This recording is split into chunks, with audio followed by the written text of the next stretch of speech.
ఉత్తరప్రదేశ్లోని అయోధ్యలో రామమందిరం ప్రారంభోత్సవం వేడుక దిగ్గజ క్రికెటర్లు సచిన్ టెండూల్కర్, విరాట్ కోహ్లీకి ఆహ్వానం అందినట్లు తెలుస్తోంది. వచ్చేడాది జనవరి 22న ఆలయంలో దేవతామూర్తులను ప్రతిష్ఠించనున్న విషయం తెలిసిందే.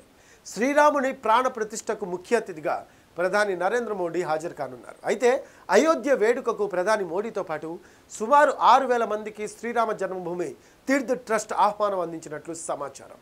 వారిలో సాధువులు, పూజారులు, రాజకీయ నేతలతో పాటు పలు ప్రముఖులున్నారు. కాగా రామమందిరంలో గర్భగుడితో పాటు 5 మండపాలు ఉంటాయి.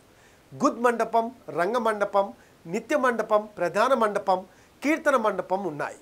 ఆలయం మొత్తం 8.64 ఎకరాలలో ఉంది. అయితే ఈ అయోధ్య వేడుక జనవరి 22న జరగనుండగా ఇంగ్లాండ్తో టీమిండియా టెస్ట్ సిరీస్ జనవరి 25న ప్రారంభం కానుంది. తొలి టెస్ట్ హైదరాబాద్ వేదికగా జరగనుంది. ఈ నేపథ్యంలో కోహ్లీ అయోధ్య వేడుకకు హాజరైతే వెంటనే తిరిగి హైదరాబాద్కు చేరుకోవాల్సి ఉంటుంది. టెస్ట్ ఛాంపియన్షిప్ 2025 ఫైనల్కు అర్హత సాధించాలంటే దక్షిణాఫ్రికాతో పాటు ఇంగ్లాండ్ టెస్ట్ సిరీస్ టీమిండియాకు ఎంతో కీలకం. ఇటీవల ప్రారంభమైన టెస్ట్ ఛాంపియన్షిప్లో ప్రస్తుతం భారత్ 3వ స్థానంలో ఉంది. వెస్టిండీస్తో 2 మ్యాచ్ల్లో తలపడగా 1 పోరులో గెలిచింది. మరో మ్యాచ్ను డ్రాగా ముగించింది. ఇక భారత్ క్రికెట్ రూపురేఖలు మార్చిన దిగ్గజ క్రికెటర్లలో సచిన్, విరాట్ కోహ్లీ ప్రముఖులు. అంతర్జాతీయ క్రికెట్లో అత్యధిక సెంచరీలు చేసిన ప్లేయర్గా సచిన్ 100 శతకాలతో చరిత్ర సృష్టించాడు.